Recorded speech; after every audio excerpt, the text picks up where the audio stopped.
विद्यार्थ्यांनो, आज आपण इयत्ता 12वी विषय मराठी पाठ क्रमांक 10 दंतकथा पाहणार आहोत. या पाठाचे लेखक आहेत वसंत सबनीस. त्यांचा जन्म 1923 आणि मृत्यू 2002 साली झालेला आहे. आपण त्यांचा परिचय पाहूया. सुप्रसिद्ध लेखक, विनोदकार, नाटककार वसंत सबनीस यांनी लेखनास प्रारंभ केला तो कवितेने. नंतर ते विनोदी लेखनाकडे वळले. विनोदी लेखनाबरोबरच त्यांनी अनेक नाटके, एकांकिका व लोकनाट्ये लिहिली. त्यांची बरीच नाटके रंगभूमीवर गाजली. राजकीय भाष्य व चतुर संवाद यामुळे त्यांचे विच्छा माझी पुरी करा हे लोकनाट्य विलक्षण लोकप्रिय झाले. त्यांची साहित्य संपदा आपण पाहतो आहोत. स्क्रीनवर आपल्याला त्यांच्या पुस्तकांची काही नावं दिसत आहेत. विनोदी लेखसंग्रह, त्यामध्ये पानदान, चिल्लर खुर्दा, भारूड, मिरवणूक, पंगत, आमची मेली पुरुषाची जात हे त्यांचे विनोदी लेखसंग्रह आहेत. कथासंग्रह आत्याबाईला आल्या मिशा, थापाड्या, खांदेपालट, पखाल, विनोदी द्वादशी, बोका झाला संन्यासी हे त्यांचे कथासंग्रह. सोबती हा त्यांचा व्यक्तिचित्रसंग्रह आहे. माहेश्वरी हा त्यांचा आत्मपर लेखसंग्रह आहे. आणि प्रेक्षकांनी क्षमा करावी, चिलखत राज जगन्नाथ हे 2 त्यांचे एकांकिका संग्रह आहेत. गुदगुल्या हा बालकथा संग्रह प्रकाशित झालेला आहे. आपण पुढील स्क्रीनवर पहा त्यांच्या काही पुस्तकांची मुखपृष्ठ पाहतो आहोत. त्यामध्ये आप्पाजींची सेक्रेटरी हे त्यांचं प्रसिद्ध नाटक, घरोघरी हीच बोंब, विच्छा माझी पुरी करा, पखाल आणि सौजन्याची ऐशी तैशी या पुस्तकांची मुखपृष्ठ या ठिकाणी स्क्रीनवर तुम्ही पाहता आहात. पाठाची मध्यवर्ती कल्पना पहा. दंतकथा हा एक विनोदी ललित लेख असून दाताच्या दुखण्यामध्ये माणसाची अवस्था कशी केविलवाणी होते हे लेखकाने नर्म विनोदी शैलीत मार्मिकपणे टिपले आहे. आपण स्क्रीनवर या ठिकाणी दातदुखीमुळे अतिशय त्रस्त झालेल्या एका व्यक्तीचे चित्र पाहतो आहोत. माणसाची अवस्था कशी केविलवाणी होते हे आपण या ठिकाणी या चित्रावरून अंदाज करू शकतो. पुढचा मुद्दा आता पाहूया. पाठामधील काही महत्त्वाचे मुद्दे आहेत.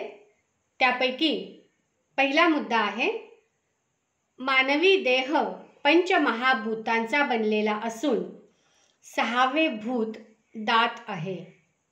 दुसरा मुद्दा आहे, लेखकाला दाताबद्दल प्रेम वाटत नाही. तिसरा मुद्दा, मराठी भाषेलाही दाताबद्दल आदर नाही. चौथा मुद्दा आहे, पहेलवान असलेला परशा दातामुळे 4 मुंड्या चित. पाचवा मुद्दा आहे, लेखकाची दातदुखी. 6वा मुद्दा आहे, दातदुखीमुळे झालेला साक्षात्कार. 7वा मुद्दा आहे, लेखकाच्या दातदुखीचा घरादारावर होणारा परिणाम. आणि 8वा मुद्दा आहे, दंतवैद्य आणि लेखक. आता यानंतर आपण क्रमाने या मुद्द्यांचा परामर्श घेणार आहोत. त्यापैकी आता पहिला मुद्दा आपण पाहणार आहोत. पहिला मुद्दा आहे, मानवी देह पंचमहाभूतांचा बनलेला असून 6वे भूत दात. आपण लेखकाला या मुद्द्यामध्ये काय बघायचे ते पाहूया. दंतकथा हा एक विनोदी लेख आहे. दात दुखी हा एक साधा पण वेदनादायी विषय घेऊन लेखक इथे नर्म विनोदी शैलीमध्ये दाताबद्दलचे विवेचन काही उदाहरणांच्या सहाय्याने या पाठात व्यक्त करतात. पंचमहाभूते म्हणजे पृथ्वी, आप, तेज, वायू व आकाश. आपण त्याचं चित्र स्क्रीनवर पाहतो आहोत. या 5 मूळ तत्वांनी आपले शरीर बनलेले असते. पण ज्ञानी माणसांना 6वे भूत म्हणजे दात कसा दिसला नाही याबद्दल लेखक पाठाच्या प्रारंभी आश्चर्य व्यक्त करतो. लेखकाच्या मते दात ही परमेश्वराने मारून ठेवलेली मेख आहे. मानवी देहाची सर्व रचना परिपूर्ण केल्यानंतर जवळजवळ 6-7 महिन्यांनी दाताची कल्पना परमेश्वराला सुचली असावी असे लेखकाला वाटते. कारण इतर सर्व अवयव एकदम फुटत असताना दातच तेवढे मागाहून कसे उगवतात असा प्रश्न लेखकाला पडतो. सभेचे मुख्य पाहुणे ज्याप्रमाणे सभास्थानी उशिरा येतात तसे होत असावे अशी कल्पना लेखक करतो. म्हणजे या ठिकाणी उशिरा येणाऱ्या पाहुण्यांची उपमा लेखकाने दातांना दिलेली आहे. पुढे दातांबद्दल विचार करताना इतर अवयवांबद्दलही लेखक आपले मत मांडतो.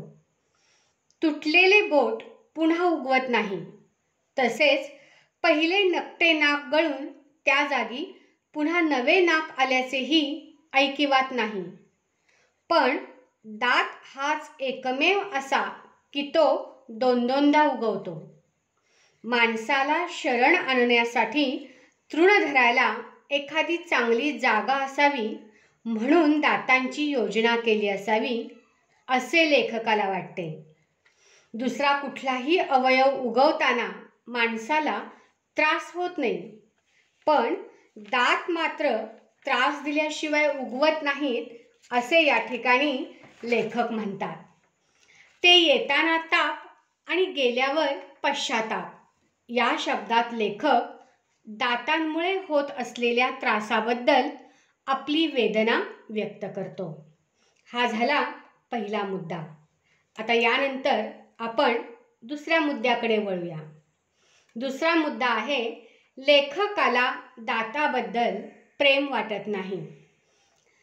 लेखकाला दाताबद्दल प्रेम न वाटण्याचे कारण त्याच्या लहानपणातच दडलेले आहे.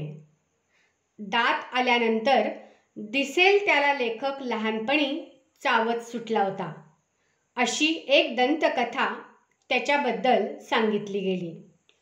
त्यामुळे आजही अनेक नातेवाईक त्याच्यापासून दूर पळतात. लेखकाला त्याच्या दातांनी त्याला एवढा उपद्रव दिला आहे की दाताबद्दल आता मला एवढासा देखील आदर राहिला नाही अशी भावना लेखक व्यक्त करतो. इथे आपण स्क्रीनवर लहानपणचा लेखक या ठिकाणी कल्पना केली आहे की कुठल्याही वस्तूला तो चावत सुटलेला आहे असं चित्र या ठिकाणी आपण पाहतो आहोत. यानंतर आपण तिसऱ्या मुद्द्याकडे वळूया. तिसरा मुद्दा आहे मराठी भाषेलाही दाताबद्दल आदर नाही. साहित्यिकदृष्ट्या व भाषिकदृष्ट्या दाताचे स्थान शोधण्याचा प्रयत्न केला असता मराठी भाषेलाही दाताबद्दल आदर नसल्याचे लेखकाला आढळून आले. कारण ज्या म्हणी व शब्दप्रयोग दाताशी निगडित आहेत त्यात दारिद्र्य, भिकारपणा, असभ्यता यांचेच प्रत्यंतर आल्याचे लेखकाला जाणवले. अशी एखादीही म्हण किंवा शब्दप्रयोग नाही की ज्यात दाताबद्दल मंगल भावना आहे. प्रेयसीच्या दाताबद्दल वापरला गेलेला कुंदकळ्या हाच काय तो अपवाद. आपण इथे स्क्रीनवर एका तरुणीचे दात पाहतो आहोत. त्याला कुंदकळ्या असा शब्द लेखक वापरतो. पण हा शब्द कितीही रमणीय वाटला तरी केवळ प्रेयसीच्या दातात अडकून जीव दिल्याचे एकही उदाहरण लेखकाच्या ऐकिवात नाही. उलट लहानपणी जे न घासल्याबद्दल मार खावा लागतो, तरुणपणी जे फार घाशीत बसल्याबद्दल वडील माणसांची बोलणी खावी लागतात, व्यवहारात जे कोण केव्हा पाडील याचा भरवसा नसतो आणि जे दंतवैद्याकडे जायला भाग पाडतात ते दात, अशी लेखकाची दाताबद्दलची कल्पना होऊन बसली आहे. यानंतर आपण चौथ्या मुद्द्याकडे वळूया. चौथा मुद्दा आहे पहेलवान असलेला परशा पण दातामुळे चारी मुंड्या चित. आता इथे चारी मुंड्या चित म्हणजे काय, तर पहिलवान कुस्ती खेळताना ज्या वेळेला पहिलवानाची पाठ जमिनीला लागते त्यावेळेला त्याला चारी मुंड्या चित होणे असे म्हणतात. आता पाठामध्ये लेखकाने हे उदाहरण कसे घेतले ते आपण बघूया. दात दुखणाऱ्या माणसाची अवहेलना करणारा लेखक जेव्हा केवळ दात दुखीने चारी मुंड्या चित झालेला पहिलवान परशा पाहतो तेव्हा तोही आश्चर्यचकित होतो. परशा हा जन्मापासून पहिलवान, रानात अनेकदा लांडग्यांशी एकटा झुंजलेला, अनेक लांडग्यांचे सुळे नुसत्या काठीच्या तडाख्याने पाडणारा परशा चालताना मोठ्या ऐटीत चालायचा. आपल्या ताकदीची मस्तीची परशाला एवढी घमेंड होती की तो स्वतःला सिंह म्हणायचा. त्याला दात घासायचा विलक्षण कंटाळा. 4-8 दिवसानंतर तो कधीतरी दात घासायचा. त्याबद्दल त्याला विचारले असता, सिंह काय दात घासतो होय कधी, असे तो ताडकन उत्तर देत असे. अशा ह्या सिंहासारख्या उग्र व बलदंड परशाचा दात दुखू लागला तेव्हा सपाटून मार खाल्लेल्या कुत्र्यासारखी त्याची अवस्था झाली. त्याची ऐट, त्याचा दिमाग, घमेंड याचा कुठलाही मागमूस त्याच्या चेहऱ्यावर दिसत नव्हता. हा झाला पहेलवान असलेला परशा पण दातामुळे चारी मुंड्या चित हा लेखकाला आलेला अनुभव. यानंतर आपण पुढच्या मुद्द्याकडे वळणार आहोत. पुढचा मुद्दा आहे लेखकाची दातदुखी. पण जेव्हा तीच वेळ लेखकावर आली, म्हणजे लेखकाचा जेव्हा परशा झाला, तेव्हा मात्र त्याचा नक्षा पार उतरला. एके दिवशी कारण नसताना लेखकाचा दात ठणकू लागला. असा ठणकू लागला की ज्यामुळे लेखकाची अवस्था अधिकच हीनदीन झाली. दात ठणकू लागल्यावर लेखकाने पहिली गोष्ट कोणती केली असेल तर ती ही की त्याने आजपर्यंत ज्यांच्या ज्यांच्या दाढदुखीची अवहेलना केली होती त्यांची, त्या सर्व माणसांची त्यांच्या दात व दाढांसकट मनातल्या मनात क्षमा मागितली. लेखकाचा दात जेव्हा दुखायला लागला तेव्हा त्याने आरोग्यशास्त्राच्या पुस्तकात पाहिलेले दाताचे चित्र आणि प्रत्यक्षातील आपले दात यात फरक असल्याचे त्याच्या लक्षात आले. आपल्या दाताला मूळ नसून झाडासारख्या मुळ्या असल्या पाहिजेत आणि त्या हिरड्यात सर्वत्र पसरल्या असल्या पाहिजेत, कारण त्याशिवाय का सगळे दात दुखत असल्याचा भास व्हावा. इथे आपण स्क्रीनवर झाडाच्या मुळ्या यांचं चित्र घेतलेलं आहे की दाताला मूळ नसून मुळ्या असल्या पाहिजेत असं लेखक म्हणतो. आणि या मुळ्या, झाडाच्या मुळ्या जशा सगळीकडे पसरलेल्या असतात तशा दाताच्या मुळ्यासुद्धा हिरड्यात सर्वत्र पसरल्या असल्या पाहिजेत असे लेखकाला वाटते. त्यानंतर लेखक दुसरे उदाहरण सांगतोय की एखाद्या कवीच्या मनातील जिप्सीसारखा एखादा लाकूड तोड्या लेखकाच्या दाताच्या मुळाशी खोल बसलेला असून तो दाताच्या मुळाशी घाव घालीत असावा असे लेखकाला वाटते. इथे आपण एक कुऱ्हाड स्क्रीनवर बघतो आहोत आणि ती लाकडावर घाव घालतीये. थोडक्यात या ठिकाणी दाताच्या मुळाशी एक लाकूड तोड्या बसलाय आणि तो घाव घालतोय. इतका लेखक दात दुखीने हैराण झाला होता की त्याला ही उपमा सुचलेली आहे. आणि तिसरे उदाहरण लेखकाने दात आणि चोर यामध्ये लेखकाला एक प्रकारचे साम्य वाटते. उदाहरणार्थ, दिवसा सभ्य दिसणारी माणसे रात्री आपल्या खऱ्या रूपात फिरतात, तसा दातही दिवसा अधूनमधून सभ्यपणे दुखणारा रात्री मात्र राक्षसासारखा अक्राळ विक्राळ होतो. दोघेही रात्रीच गडबड करतात हे एक साम्य लेखकाला इथे जाणवते. आपण स्क्रीनवर सुद्धा एक चोर पाहतोय आणि त्या चोराचंच सभ्य रूपांतरही आपण या ठिकाणी चित्रामध्ये बघत आहोत. आता हा मुद्दा इथे संपतो. पुढचा मुद्दा आपण घेऊया आता.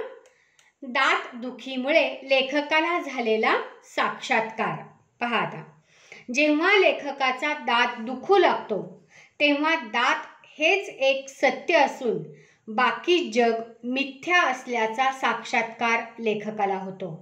इथे मिथ्या या शब्दाचा अर्थ आहे खोटा, निरर्थक. म्हणजे सगळं जग या ठिकाणी निरर्थक आहे, फक्त दात हेच फक्त सत्य आहे. अजून लेखकाला दात दुखू लागल्यानंतर काय काय वाटतं पहा. संसार असार वाटू लागतो. असार म्हणजे संसारात काही अर्थ नाही. हवे हवेसे वाटणारे शेंगादाणे दगडासारखे बेचव वाटू लागतात. बायको व मुले हा केवळ भास आहे असे वाटते. समोरून येणारी एखादी सुंदरी डोळ्यांना जाणवतच नाही. दाताचा ठणका ब्रह्मांड दाखवू लागतो. आपण इथे ब्रह्मांडाचं चित्र स्क्रीनवर पाहतो आहोत पहा. आणि पहाटे पहाटे ब्रह्मांड सुद्धा मिथ्या असून केवळ दातच सत्य असल्याचा साक्षात्कार लेखकाला होतो. म्हणजे या मुद्द्यामध्ये लेखक फक्त दात हेच सत्य मानतो. पुढचा मुद्दा आता आपण 7वा बघूया. 7व्या मुद्द्याचं नाव आहे लेखकाच्या दात दुखीचा घरादारावर झालेला परिणाम. लेखकाच्या दात दुखीच्या काळात सबंध गल्लीला झोप मिळत नाही, पण यावर लेखकाचा विश्वास बसत नाही. आळीतील सर्व लोक आळीपाळीने लेखकाच्या घरात डोकावू लागतात, प्रश्न करू लागतात. त्याने लेखकाची डोकेदुखी आणखीनच वाढते. दातदुखी असह्य होऊन जेव्हा लेखक ओरडू लागतो तेव्हा त्याची बायको व तो स्वतः यांच्यात शाब्दिक चकमक होते. दुखणे असह्य झाल्याने लेखकाची सहनशक्ती अगदी पूर्णपणे खलास होते आणि त्याला कोणालाही भेटू नये असेच वाटते. पण काय होतं, नेमके त्याच वेळेस त्याला भेटण्यासाठी शेजारचे दाते येतात. इथे लेखक प्रश्न करतो, माझ्या प्रत्येक दातदुखीच्या वेळी नेमके दाते कसे प्रथम येतात? असा प्रश्न लेखकाला पडतो. इथे लेखकाची दातदुखी असह्य होऊन सुद्धा विनोदबुद्धी जागृत असलेली आपल्याला दिसते. पुढचा मुद्दा आहे पहा आता, लेखकाच्या दातदुखीचे वैशिष्ट्य.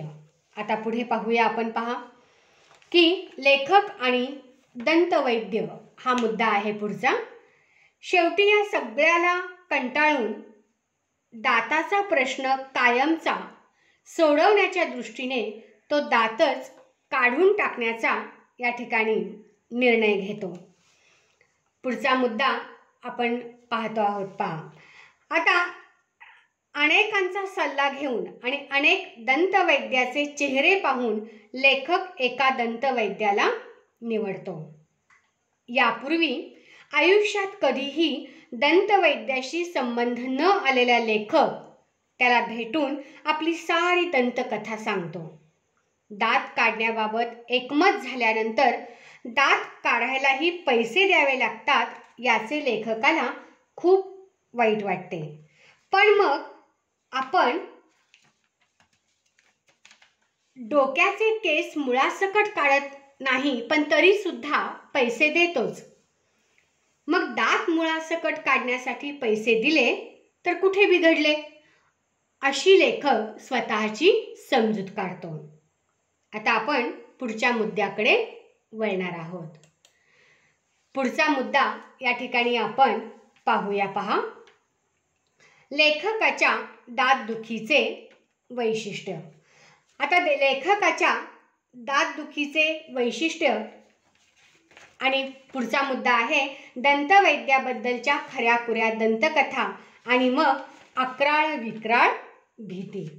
आता ही अक्राळ विक्राळ भीती कशी आहे पहा. आता 10-12 वर्षापूर्वी दंतवैद्याबद्दलच्या खऱ्याखुऱ्या दंतकथा ऐकल्यानंतर दंतवैद्याची खुर्ची, दात उपटण्याची क्रिया इत्यादी सर्व गोष्टींबद्दल लेखकाच्या मनात विक्राळ भीती बसली होती.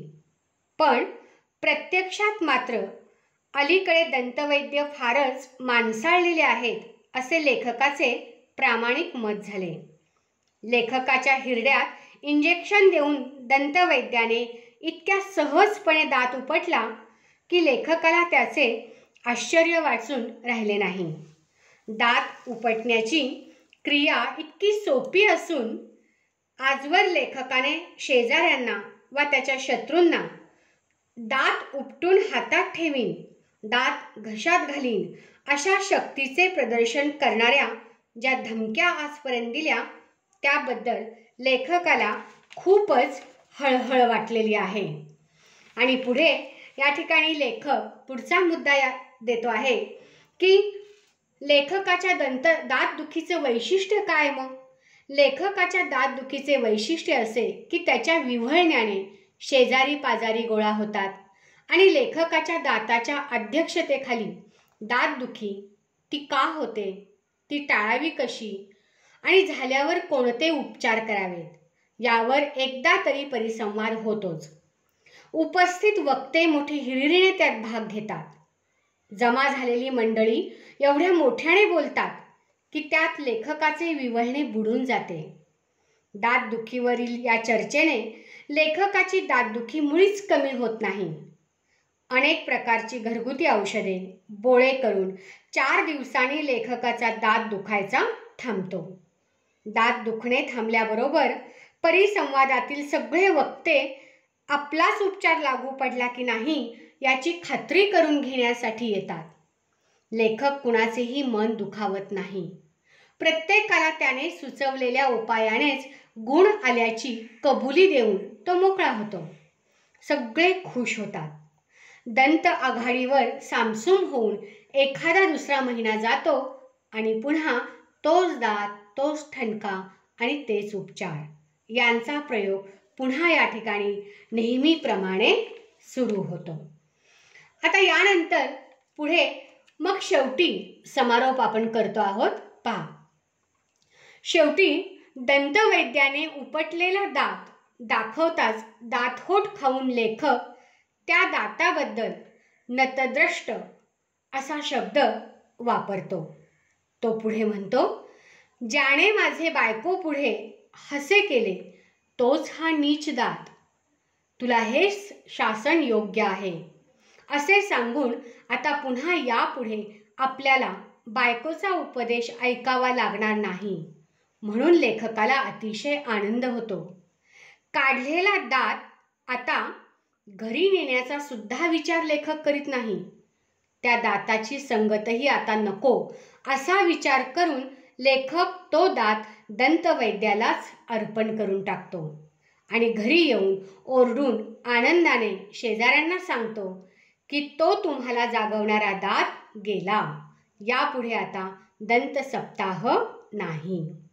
अशा प्रकारे दंतकथा या पाठात लेखक वसंत सबनीस यांनी दाताचे दुखणे यासारख्या गंभीर विषयातील प्रसंगावरही नर्मविनोदी शैलीत मार्मिकपणे या ठिकाणी काही प्रसंग टिपले आहेत. आता यानंतर आपण वसंत सबनीस यांची भाषा शैली कशी आहे ते पाहूया. या पाठामध्ये दाताच्या दुखण्यात माणसाची होणारी दयनीय अवस्था आणि त्यामधून घडणारा प्रसंगनिष्ठ विनोद वाचकाला खळखळून हसवतो. या पाठातील त्या संदर्भातील काही निवडक वाक्ये आपण उदाहरणादाखल पाहूया. पहिलं वाक्य पहा. नाहीतर इतर सर्व अवयव एकदम फुटत असताना दातच तेवढे एखाद्या सभेच्या मुख्य पाहुण्यासारखे मागाहून का यावेत? दुसरं वाक्य. पण हे दात हे त्रास दिल्याशिवाय उगवत नाहीत.